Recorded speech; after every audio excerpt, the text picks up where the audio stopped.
Hey, I'm Dante Fitzpatricksimmons, and I'm here to tell you the true history of Chicago. In 1893, the World's Fair happened here in Chicago, and a lot of these buildings were made because of it. And a lot of cults. I once got mixed up with a cult. A couple of people told me I was entering a raffle. What I didn't know was that the rest of my life would be just stuck. I've been in the cult ever since. They're actually kind of cool. The guy that runs the cult, his name is Big Daddy. We all call him Big Daddy. That's what we do. He doesn't really do too much, not to me at least, but I do have to wear specific things around 9 p.m. I gotta change.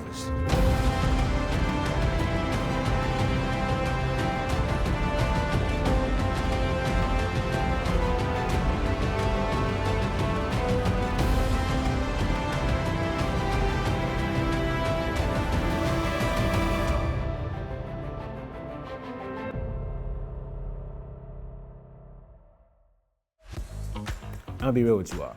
If Dante could go back in time, he'd go back to the World's Fair in 1893.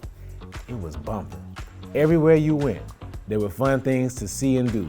It had the first Ferris wheel, the first moving walkway. It was where Pabst Beer received the famous blue ribbon. It's also where they invented Cracker Jacks, juicy fruit gum, peanut butter, and the Chicago-style hot dog. Yeah. And even motherfucking brownies were invented in this World's Fair. Brownies, man, they stood the test of time.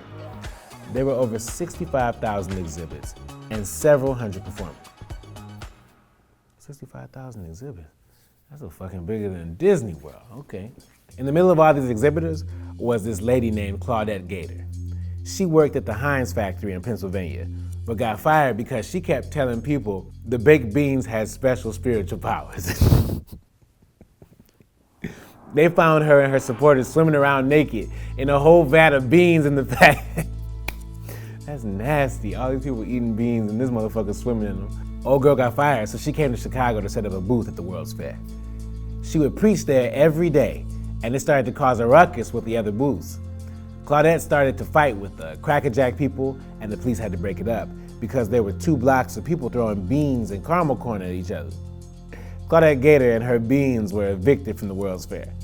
But she set up outside the gates and got even more supporters. She wrote a book, Claudette Gator's Reflection on the Power of Beans. The mayor told everyone her and her followers were a cult, which was stupid. It was a stupid thing to do because the day before the end of the fair, one of her followers assassinated him with a can of beans. As the police dragged him away, he yelled out, "Faba de Diri," which is Latin and means surrender to the bean. The people of Chicago weren't having it, so they drove her and her followers out of town. Now here's where things get weird. There's no record of her dying. Police said she just disappeared, but then she'd mysteriously show up in the middle of these crazy events. She and her can of baked beans were at the Haymarket Square riots. She was outside the Iroquois Theater when it burned down. She was on the SS Eastland when it tipped over in the Chicago River. She was at Al Capone's trial. She was even in Grant Park during the riots at the Democratic National Convention. And most significantly, Claudette Gator was one of the spectators who reported a UFO sighting in the city in 2004. You gotta listen to Dante when he tells you this shit is serious. Chicago is never gonna get rid of this woman. How do I know? Because a few weeks after the UFO sighting, what did we find sitting in the middle of Millennium Park? That's right, dummies, Claudette Gator's crazy ass. Lima-looking, cult-worshipping, sci-fi-looking motherfucking bean, also known as Cloudgate.